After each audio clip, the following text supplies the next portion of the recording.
It's a big day for the Washington Redskins out in New York. They need to bring home a win to have any shot at a possible playoff berth. The Skins are out in the Meadowlands for an 8:15 start tonight. Giants won the first meeting between the two earlier this year. Both teams have different looks. Eli Manning is playing arguably his best ball of the year right now, and the Skins defense knows this is a tough team to stop on the road.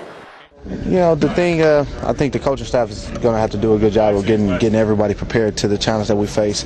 You know, both in their run game and their passing game, they have a lot of weapons on the offensive side of the ball. You know, so we all have our work cut off for us. I think the coaching staff will do a good job of getting us prepared. With QB Jason Campbell out with a dislocated kneecap, Todd Collins gets the start under center. He played well last when he came in against the Bears. Kickoff is set for 8:15. Elsewhere around the league, the quest for perfection continues for the New England Patriots. Probably the only reason anyone would be interested in their game with the Jets today. Pat's looking to clinch home field advantage in the playoffs. And here's their defense doing what they're paid to do. Richard Seymour gets through easily. That results in a touchdown. Patriots add to it. Lawrence Maroney busts in a yard for the score. Pats stay unbeaten with a 20-10 win. Now let's go from unbeaten to winless. Miami's still looking for their first win, facing slumping Baltimore. We're in overtime here, and for the win, here's Greg Camario across the middle, and are you kidding me? He's gone. 64 yards for that touchdown. It's your game winner. As the Dolphins avoid becoming the first 0-16 team, they get their first win 22-16 the final. Elsewhere, quarterback Brett Favre has become the NFL's career passing yardage leader today. Three-time MVP broke Dan Marino's mark of 61,361 yards in the fourth quarter of their game at St. Louis. Packers win it 33-14. And hey, if you think it's cold and windy here, think again. Take a look at this. Mother Nature took Cleveland's Paul Brown Stadium into a snow globe today. Cleveland and Buffalo had to play through it. So bad that players couldn't even get traction. The officials had trouble spotting the ball, and you can't blame them. It's hard to see what is going on. And Cleveland goes on to win the Blizzard battle 8-0. The coaching carousel in college football continues to turn, and West Virginia will now have to find themselves a new head coach. Rich Rodriguez is headed to Michigan. The school will announce him at a news conference tomorrow morning.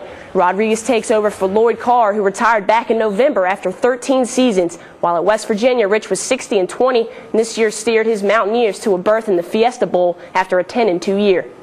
And with all the talk about coaching is coming and going, one name has been brought up out of Virginia Tech's program in Blacksburg. Defensive coordinator Bud Foster was recently offered the defensive coordinator position at the University of South Carolina. He would have worked under Gamecock head coach Steve Spurrier, but Foster told our own Rick Stoss he's staying put. You know, and it's flattering to be offered, a position, and but I've got a great job here, and work for the best head coach in the country, and we've, I'm proud of what we've accomplished here, but as good as it's been, I think we can continue to get better, and we've got enough challenges right here, let alone for me to go someplace else and tackle some other challenges. The Tech's not out of the woods just yet, though. Foster could possibly be a candidate for the West Virginia head coaching job now that Rich Rodriguez is leaving for Michigan. Meanwhile, the Hokies started up practice yesterday in chilly Blacksburg. Luckily, Tech migrates to warmer climates in a little over a week. They're headed to Miami to face Kansas in the Orange Bowl. We'll hear from them all week long. And while the football team is starting to wrap up their season, the men's basketball is getting into the meat of theirs. The Hokies facing Old Dominion this afternoon. They're down to the Monarchs first half. Tech missed. Deron Washington there for the rebound. Kind of pivots around the defender, the other side, and lays it in. The Tech down by 5 at this point, just not playing very well. But Old Dominion, they're on fire. Abdi Ladon hits the tray from the corner. ODU holds on to win it, 72-69. And finally, if you missed it last night, you missed one heck of a high school basketball game.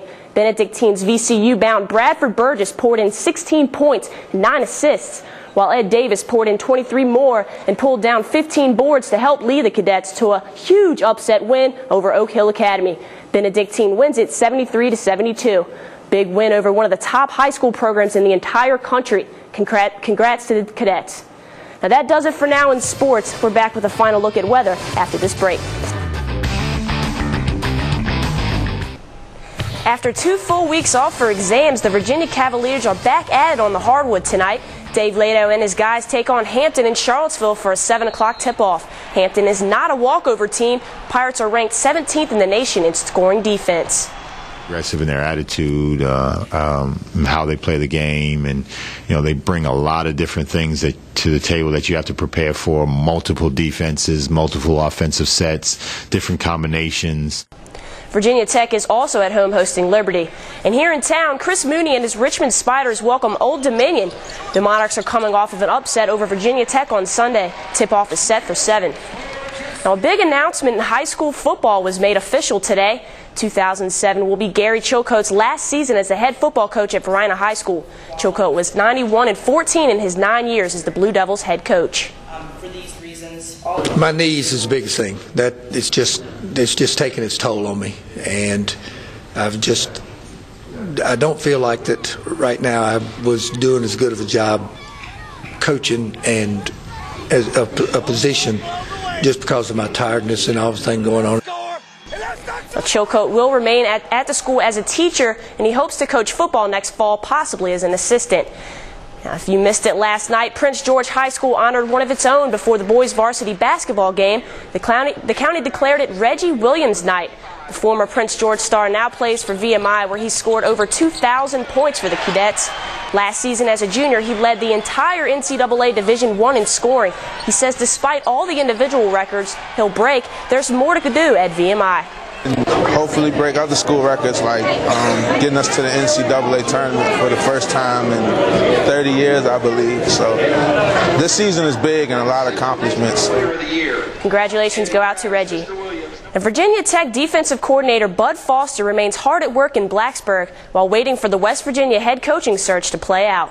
One of the top defensive coaches in the game, Foster wants a chance to be a head coach, but he says he won't lose sleep if things don't work out. I would like to do that, but like I said, I'm not. That's not going. I'm not going to cry myself to sleep. I mean, I'm doing things. I'm going to my fifth, I guess BCS game. I'm proud of what we've accomplished here. I'm proud of what we're going to accomplish, and and if that door opens for me, I'm going to step in it. But if not, so be it. That does it for now in sports. We're back with more 8 News straight ahead.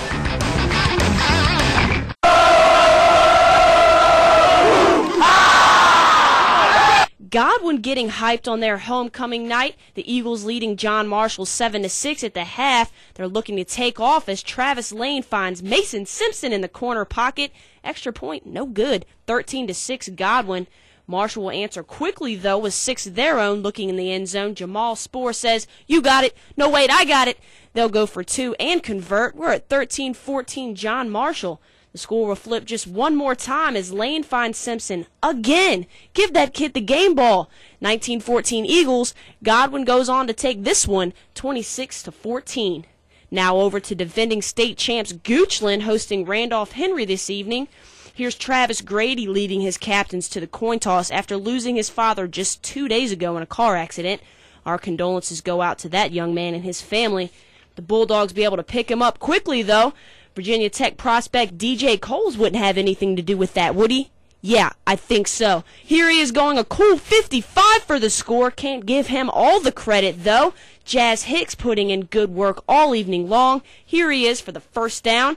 Josh Haskins here trying to keep Randolph Henry in it. Nice pick, but it won't nearly be enough. Goochland rolls 42-8.